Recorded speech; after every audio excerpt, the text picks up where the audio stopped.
కొత్త నేలపై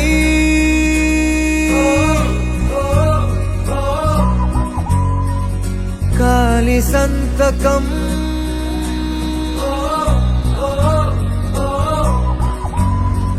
కొండగాలితో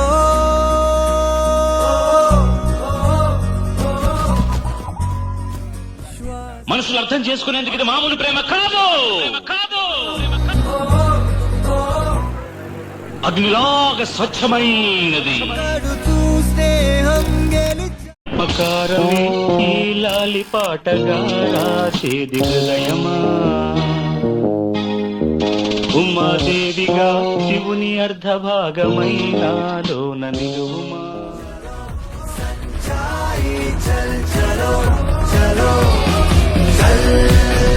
చలో చలో